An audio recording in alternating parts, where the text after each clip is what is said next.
portion of their money went into childcare, a portion of their money went into housing, a portion of their money went into San Franciscans for Reasonable Growth so that we could fund that campaign in 1986. And there's a couple of things that are significant about PropM, not the least of which are the priority policies that so many neighborhood groups have used to defend themselves against inappropriate development.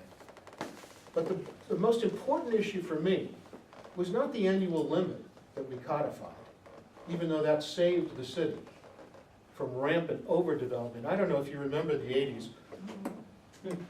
In the Reagan administration, we had accelerated depreciation. So you could put up a building, and instead of depreciating it from a tax perspective over 15 years, over 20 years, over 30 years, you could depreciate it in 7. 7. So there was an enormous incentive for these guys to build commercial office space, not just here, but all over the country. That's when the savings and loans went bust.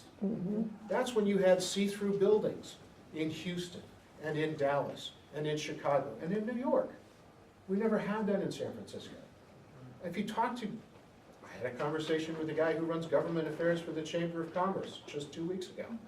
He says, you know, I got to admit it, PropM saved the city.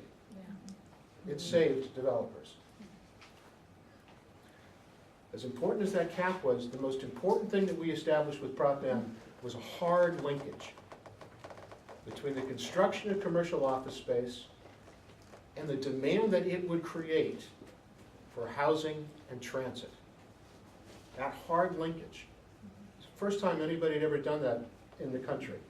And it said, if you're going to build this much office space, you're going to be paying this much per square foot into the city's affordable housing fund, and this much per square foot into the city's transit fund, so that we can try and keep pace with the demand that office space creates. Now, there's a couple of problems that we've got now with development. One, as Sue alluded to, is the cheating. We've got people taking buildings that were never office buildings and converting them to office buildings. And they're not paying any of those fees. Right? Do you know the furniture market? Yep. On Market Street? 1.2 million square feet. Oh, boy. Right? I went through that building in 1992, 1993. I was with the Pacific Stock Exchange, and we were in the market for a new trading floor. That building was never an office building. The floors are all uneven, and it's all crazy, and it was a furniture market. It was a place where you went and bought couches and dining room sets and all the rest of it. It's now headquarters for Twitter. It's all office space, and it didn't pay any of the mitigation fees. And there's a dozen other buildings in the South of Market that are just like that. And they've all escaped. They've all escaped. The other problem that we have is the downtown plan is... For now. The other problem we have is the numbers that are in the downtown plan are the same numbers that the city is using today. So if you had, they assumed that one worker needed 270 feet of office space. 275. 275 square feet of office space. So if you had a building that was 275,000 square feet, that was good for 1,000 workers.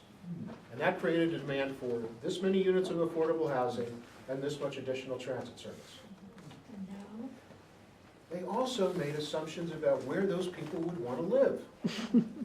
So many are going to want to be in San Francisco, so many on the peninsula, so many in the East Bay, so many in Marin.